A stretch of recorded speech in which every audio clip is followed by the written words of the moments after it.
إن الحمد لله نحمده ونستعينه ونستغفره ونعوذ بالله من شرور أنفسنا ومن سيئات أعمالنا من يهده الله فلا مضل له ومن يضلل فلا هادي له وأشهد أن لا إله إلا الله وحده لا شريك له وأشهد أن محمدًا عبده ورسوله أما بعد فإن خير الحديث كتاب الله وخير الهدي هدي محمد صلى الله عليه وسلم وشر الأمور محدثاتها وكل محدثة بدعة وكل بدعة ضلالة وكل ضلالة في النار. أعوذ بالله السميع العليم من الشيطان الرجيم من همزه ونفخه ونفثه. بسم الله الرحمن الرحيم. يا أيها الذين آمنوا اتقوا الله حق تقاته ولا تموتن إلا وأنتم مسلمون. يا أيها الناس اتقوا ربكم الذي خلقكم من نفس واحدة وخلق منها زوجها وبث منهما رجالا كثيرا ونساء واتقوا الله الذي تساءلون به والأرحام إن الله كان عليكم رقيبا. يا أيها الذين آمنوا اتقوا الله وقولوا قولا سديدا يصلح لكم أعمالكم ويغفر لكم ذنوبكم ومن يطع الله ورسوله فقد فاز فوزا عظيما. اللهم صل على محمد وعلى آل محمد كما صليت على إبراهيم وعلى آل إبراهيم إنك حميد مجيد. اللهم بارك على محمد وعلى آل محمد كما باركت على إبراهيم وعلى آل إبراهيم إنك حميد مجيد.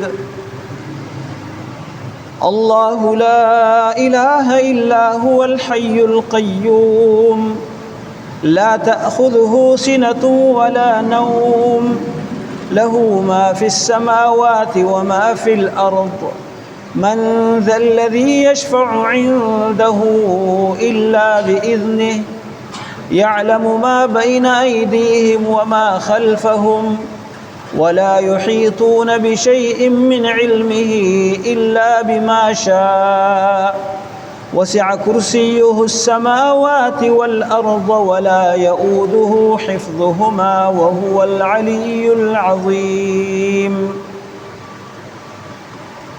آیت الکرسی کی عظمت، فضیلت، مقام اور اس کے پڑھنے کی اہمیت پچھلے خطبہ جمعہ میں آپ سماعت فرما چکے ہیں. آج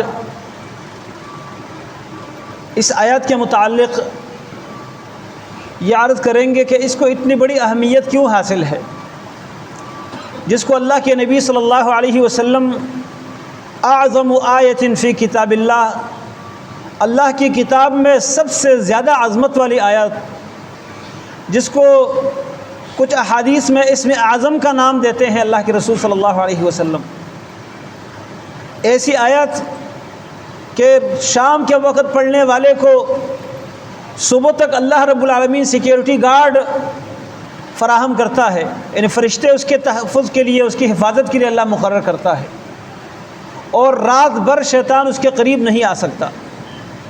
جب رات سوتے وقت انسان یہ آیت پڑھتا ہے، صبح کے وقت پڑھنے والا شام تک اللہ تعالیٰ کے سیکیورٹی کے حصار میں ہوتا ہے، اور شیطان اس کے قریب نہیں آ سکتا۔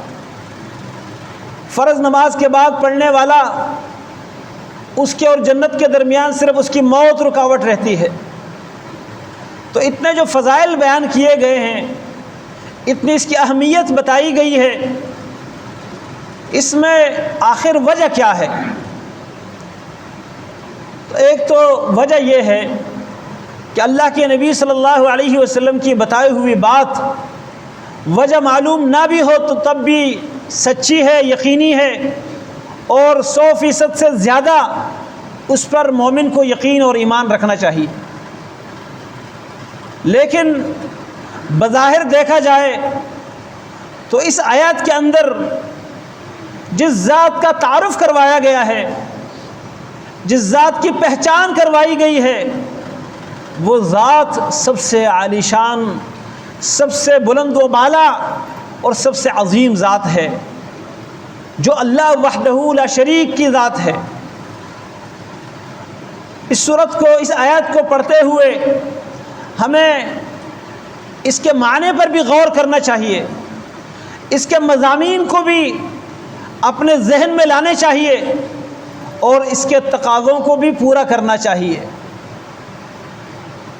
اس آیات کے اندر 10 جملے ہیں اور 10 کے 10 جملے ایک ہی بات کی پہچان کروانے اور اس کے تعارف کروانے پر مشتمل ہے۔ وہ کیا ہے؟ اس آیت کے شروع میں جو لفظ ہے وہ ہے سب سے مقدس نام اللہ۔ اللہ، یہ اللہ رب العالمین کا ذاتی نام ہے، اس کو اسم ذات کہتے ہیں، جس میں اس کے ساتھ کوئی شریک نہیں، وہ اکیلے اللہ ہے۔ اور اللہ کے بارے میں مختلف اقوال ہے کہ یہ علم ہے، اسم ذات ہے، اور اصل میں ایسا ہی ہے، یا یہ ہے کہ یہ الہ یا اللہ سے ماخوذ ہے۔ لیکن اس میں راجح قول یہی ہے کہ یہ اللہ رب العالمین کا اسم ذات ہے، اور اسم ذات کے بارے میں یہ قاعدہ، یہ قانون ہمیں یاد رکھنا چاہیے کہ اسم ذات کو بدلا نہیں جاتا۔ جیسے کسی کا نام عبداللہ ہے، عبداللہ اس کے والدین نے اس کا نام رکھا ہے، اب یہ نام اسم ذات ہے۔ وہ اگر مکینک ہے تو مکینک ہونا اس کا اسم صفت ہے، اگر ڈاکٹر ہے تو ڈاکٹر ہونا اس کا صفتی نام ہے، قاری صاحب ہے تو قاری صاحب ہونا اس کا صفتی نام ہے۔ کوئی اور قبیلے سے منسوب، علاقے سے منسوب، کسی پیشے سے منسوب جو نام ہے وہ صفتی نام ہے، اور صفتی نام بدل سکتے ہیں۔ جیسے آپ کسی کا نام، صفتی نام مکینک، گاڑیوں کا مکینک، آپ اس کا اردو میں بتانا چاہتے ہیں کسی کو تو گاڑیاں بنانے والا، گاڑیوں کو ٹھیک کرنے والا۔ کسی اور زبان میں آپ اس کا تذکرہ کریں گے تو اس زبان میں کہیں گے۔ لیکن عبداللہ اگر کسی کا نام ہے تو اردو میں اس کو پکارتے ہو تو یہ نہیں کہیں گے کہ اے اللہ کے بندے، پنجابی میں اللہ دے بندے۔ عربی کا جو نام ہے عبداللہ، اس کو پنجابی میں بھی عبداللہ کہیں گے، اردو میں، پشتو میں، سندھی، ہر زبان میں عبداللہ کہیں گے۔ یہ ہے فرق اسم ذات اور اسم صفت میں۔ کسی کا نام ساجد ہے، اگر اس کو اردو میں پکارتے ہیں تو یہ نہیں کہیں گے سجدہ کرنے والے، اس کو کیا کہیں گے؟ ساجد کہیں گے۔ اسی طرح کسی کا نام منیب ہے، اس کو اردو میں پکارتے ہوئے اے اللہ کی طرف لوٹنے والے، منیب کہیں گے اس کو۔ تو یہ اسم ذات کا مطلب یہ ہے کہ اس کو کسی بھی زبان میں اپنے ذکر کرنا ہو وہی لفظ ذکر کریں گے، اس کا متبادل، اس کا ترجمہ، اس کا معنی ذکر نہیں کریں گے، اس لیے کہ اسم ذات کا معنی معتبر نہیں ہوتا۔ اب اللہ رب العالمین کو کسی بھی زبان میں ہم پکارتے ہیں تو ہمیں اللہ ہی کہنا چاہیے، گاڈ کہنے کی ضرورت نہیں ہے، بھگوان کہنے کی ضرورت نہیں ہے۔ خدا ہمارے اردو میں، فارسی میں، پشتو میں خدائی، یہ لفظ کہنے کی ضرورت نہیں ہے۔ اگرچہ لوگوں میں یہ باتیں مشہور ہیں، اور اگر کوئی لا علمی میں، لاشعوری طور پر اس کے ذہن میں یہ خدا اللہ کے لیے استعمال ہوتا ہے اور وہ کہہ دے، ہم اس کو گناہگار نہیں کہیں گے، لیکن علم آنے کے بعد جو اللہ کا نام ہے اس کے بدلے میں کوئی اور نام اللہ کو دینا، اس کے بدلے میں، اس کے ترجمے کے طور پر یہ جائز نہیں ہے۔ ہاں صفتی نام ہے رزاق، بہت روزی دینے والا، آپ کہہ دیں اے روزی دینے والی ذات، اے پیدا کرنے والی ذات، خالق کا معنی، اے نگہبان الرقیب کا معنی، اے بے حاجت غنی کا معنی، مشکل کشا، مشکلات کو ہٹانے والا، کاشف الضر۔ اسی طرح دیگر جو اللہ تعالیٰ کے صفتی نام ہیں ان ناموں کا ترجمہ کر سکتے ہیں۔ جس زبان میں آپ وہ لفظ استعمال کرتے ہیں لازمی نہیں آپ عربی میں استعمال کر دیں۔ رب، پروردگار، رحمان، بے حد مہربان، آپ یہ کہہ سکتے ہیں، لیکن اللہ کو بدل کے اللہ کو خدا کہنا، اللہ کو گاڈ کہنا، اللہ کو بھگوان کہنا، اس سے بچنا چاہیے۔ اکثر لوگوں کو یہ بات بڑے عجیب لگتی ہے کہ اللہ کو خدا نہ کہے، خدا کون ہے؟ بھائی خدا اللہ نے اپنا نام قرآن میں نہیں بتایا، حدیث میں نہیں بتایا، پورا ذخیرہ حدیث اور قرآن کریم کی تمام آیات، کہیں بھی اللہ نے اپنے بارے میں خدا کا لفظ نہیں کہا۔ کیا کہا؟ اللہ کہا، رحمان کہا، رحیم کہا، کریم، منان، حنان، 99 نام اللہ کے نبی صلی اللہ علیہ وسلم نے بتلائے ہیں، اللہ تعالیٰ کے ہیں، بلکہ اس سے زیادہ نام ہے جو اللہ تعالیٰ نے بعض نام کسی کو بتائے بھی نہیں ہیں، ایسے ایسے نام ہے۔ لیکن لفظ اللہ کے بارے میں ہمیں یہ بات یاد رکھنی چاہیے کہ یہ اللہ کا اسم ذات ہے، اور اسم ذات جیسے میں نے پہلے مثالیں پیش کی ہے، وہ کسی بھی زبان میں آپ پکاریں گے تو وہی نام لے کے پکاریں گے، یا اللہ، انگلش میں، اردو میں، فارسی میں، پشتو، سندھی میں اللہ لفظ بدلیں گے نہیں۔ ایک تو یہ بات ذہن میں رکھنی چاہیے۔ دوسری بات یہ ہے کہ یہاں اللہ جو ہے، یہ اللہ رب العالمین نے ایک مدعا پیش کیا کہ اللہ ہے۔ کون ہے اللہ؟ آگے یہ پوری آیت اس کے تعارف پر مشتمل ہے، 10 جملے ہیں۔ پہلا جملہ کیا ہے؟ لا الہ الا ہو، پہلا جملہ یہ ہے۔ دوسرا جملہ ہے الحی القیوم۔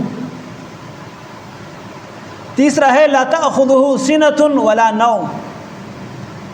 یہ سب کے سب جملے میں اس کے معنی بتاتا ہوں، ایک ایک کر کے اس میں کس کی وضاحت کی جا رہی ہے، کس کا تعارف کروایا جا رہا ہے، کس کی پہچان کروائی جا رہی ہے؟ اللہ کی، اللہ کی۔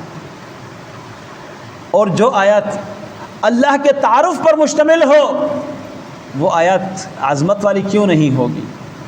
اس عظیم ذات کا اس میں تعارف ہے تو یہ عظمت والی آیات کیوں نہیں ہوگی؟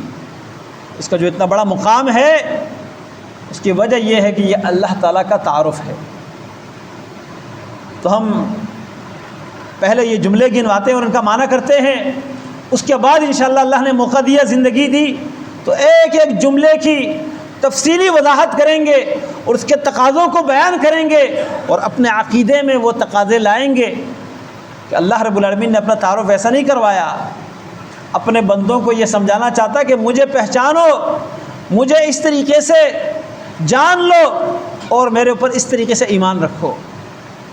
اللہ جو ہے لا الہ، کوئی عبادت کا حقدار نہیں، الا ہو، مگر وہی اللہ ہے۔ الا ہو ضمیر راجع اللہ کی طرف۔ 18 مرتبہ اس آیات میں 18 مرتبہ اللہ کا تذکرہ موجود ہے، کہیں نام سے، کہیں صفت سے، کہیں ضمیر سے۔ ضمیر جیسے وہ، لا الہ کوئی عبادت کا حقدار نہیں الا ہو مگر وہ ہے، یعنی وہ اللہ جس کا ذکر پہلے ہوا۔ یہ جملہ بھی کس کے بارے میں ہے؟ اللہ کے بارے میں ہے۔ اس جملے کی پوری تفصیل اور اس کی اہمیت انشاءاللہ آئندہ ہم بیان کریں گے۔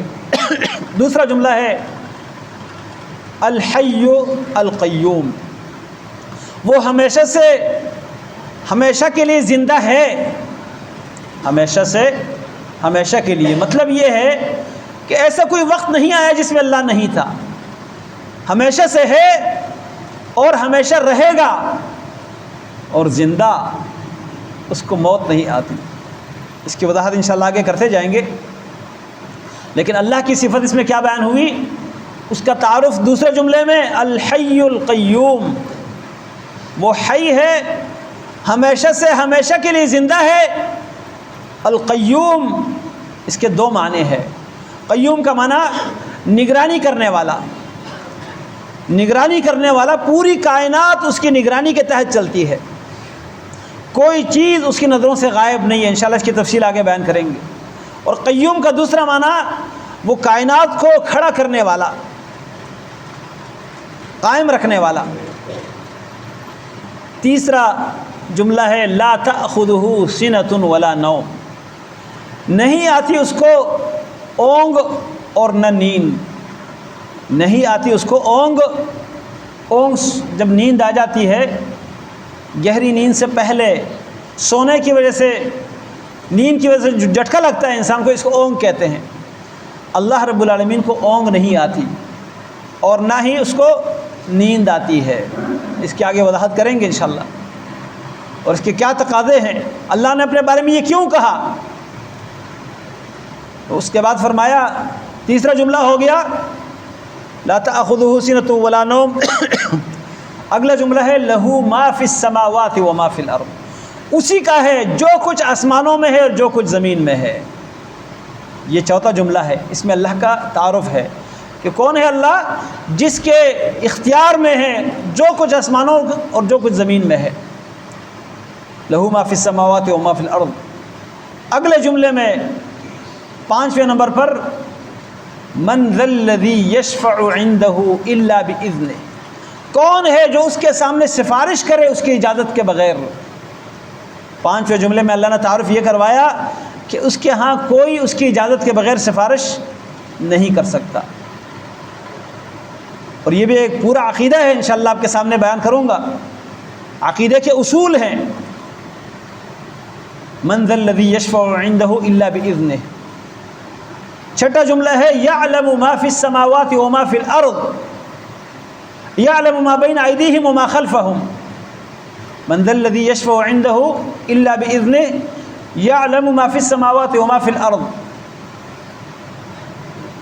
وہ اللہ رب العالمین یعلم ما بین ایدیہم وما خلفہم، جو ان لوگوں کے سامنے موجود ہے، حاضر چیزیں ہیں، ان کو بھی جانتا ہے، وما خلفہم، جو ان کے پیٹھ پیچھے ہے، جو غائب ہیں، ان کو بھی جانتا ہے۔ غیب کا علم اور حاضر کا علم کس کے پاس ہے؟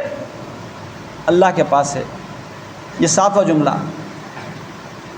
اس کے بعد فرمایا وَلَا يُحِيطُونَ بِشَيْءٍ مِّنْ عِلْمِهِ إِلَّا بِمَا شَاءَ، اللہ تعالیٰ کے علم کا، علم نہیں، علم کے کسی حصے کا یہ پورے لوگ احاطہ نہیں کر سکتے مگر جس پر وہ چاہے۔ یعنی اس کا علم اتنا وسیع ہے کہ پوری کائنات کا علم اللہ رب العالمین کے علم کے ایک حصے پر بھی محیط نہیں ہے مگر جو علم اللہ دینا چاہے۔ تو یہ 7 جملے ہو گئے۔ اس کے بعد فرمایا وَلَا يُحِيطُونَ بِشَيْءٍ مِّنْ عِلْمِهِ إِلَّا بِمَا شَاءَ وَسِعَ كُرْسِيُّهُ السَّمَاوَاتِ وَالْأَرْضِ، اس کی کرسی کشادہ ہے آسمانوں پر بھی اور زمین پر بھی۔ یہ بھی ایک پورا اللہ کا تعارف ہے۔ اس کی کرسی اتنی بڑی ہے کہ وہ آسمان اور زمین پر پھیلی ہوئی ہے، اس سے کشادہ ہے۔ فرمایا وَلَا يَؤُودُهُ حِفْظُهُمَا، یہ 9واں جملہ۔ وَلَا يَؤُودُهُ حِفْظُهُمَا، اور اللہ رب العالمین کو اس زمین آسمان کی حفاظت تک آتی نہیں ہے، اس کو آسمان اور زمین کی حفاظت سے تکاوٹ نہیں ہوتی۔ یہ بھی اللہ کا تعارف ہے۔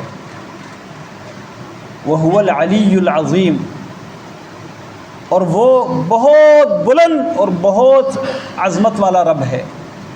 یہ 10واں جملہ، یہ 10 جملے ہیں اور سارے کے سارے اللہ کے تعارف کے بارے میں ہیں۔ جب اللہ تعالیٰ نے ان جملوں میں اپنا تعارف کروایا، اب ہم بہت سارے مسلمان آیت الکرسی پڑھتے ہیں، بچوں کو بھی یاد کرواتے ہیں، مشکل وقت میں پڑھتے ہیں، اس آیات کے ذریعے اللہ تعالیٰ کے پناہ میں آتے ہیں، اور یقیناً آنا چاہیے، اس کو یاد کرنا چاہیے، اس کو پڑھنا چاہیے، بچوں کو یاد کروانا چاہیے۔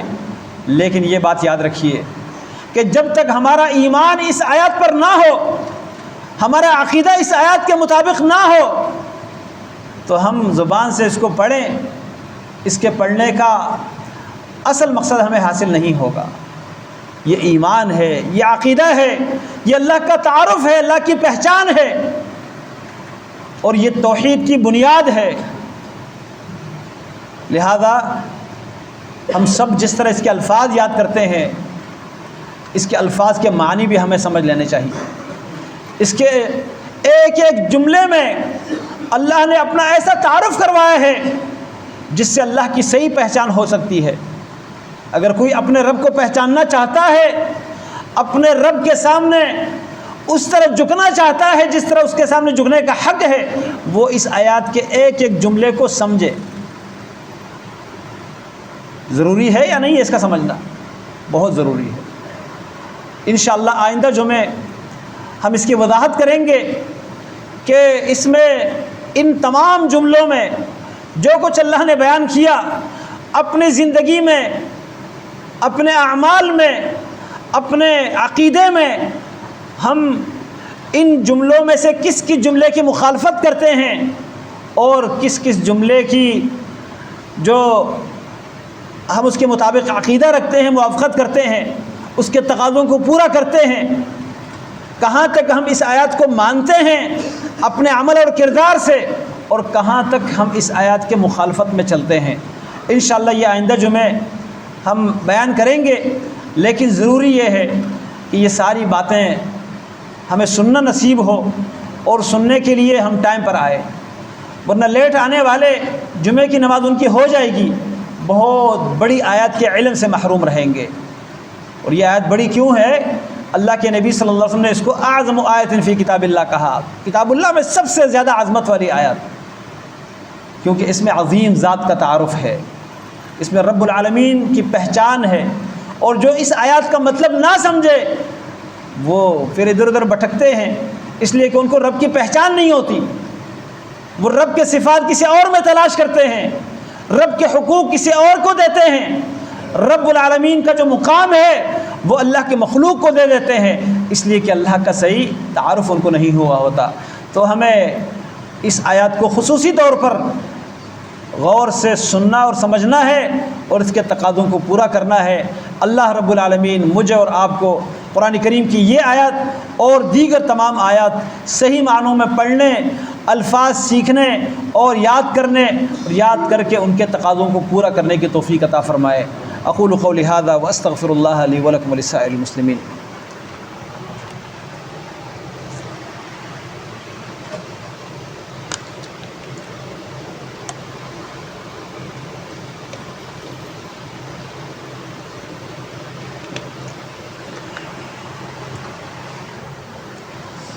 ان الحمد للہ نحمده ونستعینه ونستغفره ونعوذ باللہ من شرور انفسنا ومن سیئات اعمالنا من يهده الله فلا مضل له ومن يضلل فلا هادي له واشهد ان لا اله الا الله وحده لا شريك له واشهد ان محمدا عبده ورسوله اللهم صل على محمد وعلى آل محمد كما صليت على إبراهيم وعلى آل إبراهيم إنك حميد مجيد اللهم بارك على محمد وعلى آل محمد كما باركت على إبراهيم وعلى آل إبراهيم إنك حميد مجيد۔ اللہ تبارک و تعالیٰ نے سورۃ البقرہ کی یہ آیت 255 نمبر آیت الکرسی، اس میں سب سے پہلے جو جملہ ذکر کیا ہے، یہ جملہ تمام انبیاء کی دعوت ہے۔ یہ وہ جملہ ہے جس کے ذریعے ایک انسان اسلام کے دائرے میں داخل ہوتا ہے، اور وہ کیا ہے؟ اللہ لا الہ الا ہو۔ لا الہ الا ہو کا مطلب کیا ہے؟ کوئی عبادت کا حقدار نہیں مگر وہ ہے جس کا پہلے تذکرہ ہوا، یعنی اللہ۔ اور ہر نبی اپنی امت کو یہی دعوت دے کے گئے ہیں۔ اللہ رب العالمین کا ارشاد ہے وَمَا أَرْسَلْنَا مِن قَبْلِكَ مِن رَّسُولٍ إِلَّا نُوحِي إِلَيْهِ أَنَّهُ لَا إِلَٰهَ إِلَّا أَنَا فَاعْبُدُونِ۔ فرمایا ہم نے آپ سے پہلے جو رسول بھیجا ہے اس کو اس بات کی وحی کی ہے أَنَّهُ لَا إِلَٰهَ کہ کوئی عبادت کا حقدار نہیں، کوئی ایسی ہستی نہیں جس کی عبادت کی جائے اور وہ عبادت درست اور حق ہو، وہ عبادت اس کے لیے زیبا ہو، کوئی ایسی ہستی نہیں۔ الا انا مگر میں ہوں، اللہ تعالیٰ فرماتے ہیں الا انا مگر میں ہوں، فاعبدون میری ہی عبادت کرو۔ یہ دعوت نوح علیہ السلام اپنی قوم کو دیتے ہیں۔ اللہ رب العالمین نے سورۃ ہود کے اندر، سورۃ انبیاء کے اندر، سورۃ نوح کے اندر، قرآن کریم کی بہت سارے آیتوں میں نوح علیہ السلام کا واقعہ ذکر کیا ہے۔ 950 سال تک وہ اپنی قوم کو اسی بات کی دعوت دیتے رہے، یا قوم اعبدوا اللہ ما لکم من الہ غیرہ، اے میری قوم ایک اللہ کی عبادت کرو، اس کے سوا تمہارا کوئی عبادت کا حقدار نہیں۔ ما لکم من الہ غیرہ، اس اللہ کے علاوہ کوئی عبادت کا حقدار نہیں۔ لا الہ الا ہو، آیت الکرسی میں اللہ نے فرمایا، وہاں پر لا الہ الا انا فاعبدون، اللہ نے فرمایا صرف میں ہوں، کوئی اور عبادت کا حقدار نہیں۔ یہاں پر ما لکم من الہ غیرہ، تمہارا کوئی معبود نہیں اس کے سوا۔ صالح علیہ السلام، ہود علیہ السلام، شعیب علیہ السلام، دیگر انبیاء، سیدنا ابراہیم علیہ السلام، اس کے بعد جتنے انبیاء آئے ہیں، موسیٰ علیہ السلام، عیسیٰ علیہ السلام، وَإِنَّ اللَّهَ رَبِّي وَرَبُّكُمْ فَاعْبُدُوهُ، اللہ تعالیٰ ہی میرا اور تمہارا رب ہے، اسی کی عبادت کرو۔ یہ عیسیٰ علیہ السلام کی دعوت۔ محمد رسول اللہ صلی اللہ علیہ وسلم نے اپنے علاقے کے مکہ کے لوگ اور سارے قبائل قریش کے جمع کیے، سب کو جمع کرنے کے بعد ان سے پوچھا کہ لوگوں، میں 40 سال تمہارے درمیان رہا، 40 سال میری جوانی، لڑکپن، اس کے بعد ابھی 40 سال میری عمر ہوئی ہے، ابھی تک میں تمہارے درمیان رہ رہا ہوں، کبھی مجھے جھوٹا پایا ہے، کبھی مجھے جھوٹ بولتے سنا ہے؟ سب نے بیک زبان ہو کے کہا واللہ ما جربناک الا صدقا، آپ کو جب بھی آزمایا آپ کو سچا پایا، آپ کو جب بھی آزمایا آپ کو سچا پایا۔ پھر اس سچے نے کیا کہا؟ اس سچے رسول نے جس کی صداقت کا اقرار سب کر رہے تھے، آپ نے فرمایا اگر میں یہ کہہ دوں کہ یہ جو پہاڑ ہے، اس پہاڑ کے پیچھے دشمن تم پر حملہ کرنے کے لیے تیار بیٹھا ہے اور تم پر حملہ آور ہونے والا ہے، میری بات میں شک کرو گے؟ کہا اگر آپ کہہ دیں تو ہم آپ کی بات میں شک کریں، آپ اگر کہہ دیں تو ہمیں یقین ہوگا کہ دشمن آنے والا ہے۔ نبی علیہ السلام نے فرمایا جب میری بات تمہارے لیے اتنی قابل اعتماد ہے، میں اتنا تمہارے ہاں سچا ہوں، تو پھر سن لو، قولوا لا الہ الا اللہ تفلحوا، بس ایک جملہ کہہ دو، ایک کلمہ، تم کامیاب ہو جاؤ گے۔ وہ کلمہ کیا ہے؟ لا الہ الا اللہ، کوئی عبادت کا حقدار نہیں مگر ایک اللہ ہے، یہ کہہ دو تم کامیاب ہو جاؤ گے، مراد کو پہنچ جاؤ گے۔ اب یہ بات کہنی تھی، ان لوگوں نے کیا کیا؟